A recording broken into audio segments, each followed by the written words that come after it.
Welcome back to episode 21 of Woolly TV. We've got the DHD Phoenix.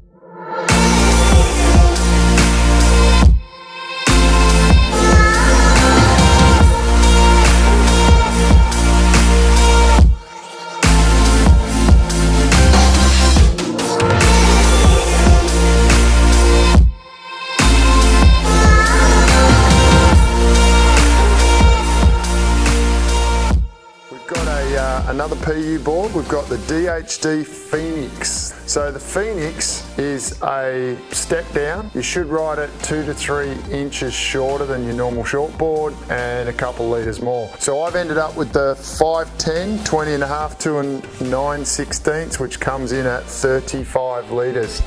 It's around about 2 litres more than my normal performance boards. Could probably go up to a 511. I could ride a slightly longer one, but I think picking it up feels like it's definitely going to do the job.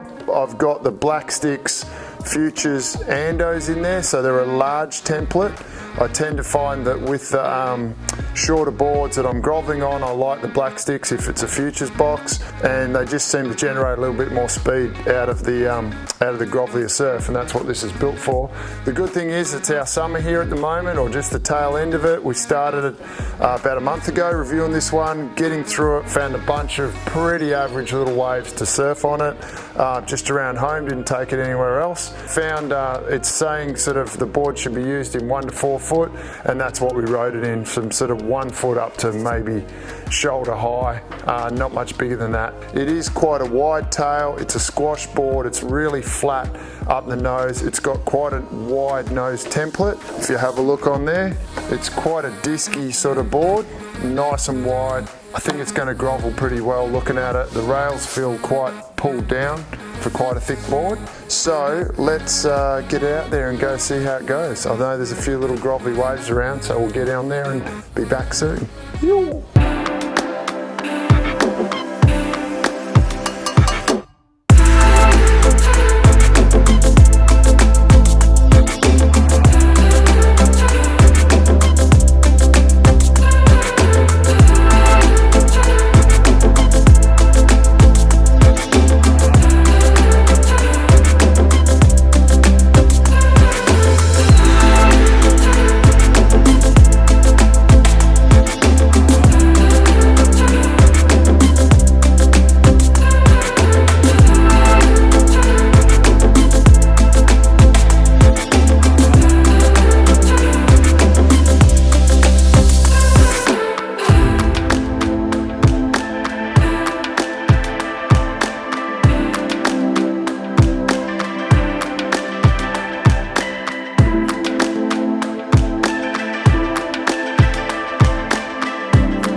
question, DHD Phoenix, and it went pretty good. Pretty happy to test it out. We had some grovelly waves around. I surfed this little left reef break, surfed this little right-hander that breaks over a bunch of rocks and you almost land on the rocks like. Kind of felt a little bit like Mason Ho on all those clips you see of him in Hawaii, rock hopping around the place. Definitely didn't surf like him though.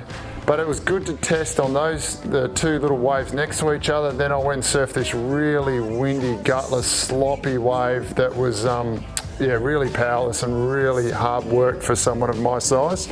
So we gave it a little crack out there and it had no power. It was quite terrible.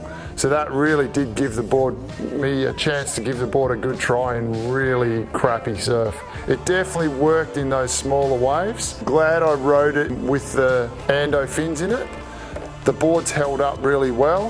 Haven't got any dramas with dent decking or anything like that. But what I would say, if I was personally going to buy this board for my quiver, I would have chosen the EPS. At the time I couldn't get a hold of one, so we got this PU one made up, but I would prefer this type of a board to go for the super light EPS construction, because I find they're just a little bit more zippier when you're trying to grovel, especially if you're a bigger bloke like myself. I think it did everything that they said it would. It was a step down, surfed pretty well on the flatter waves. I found a bit of momentum on it.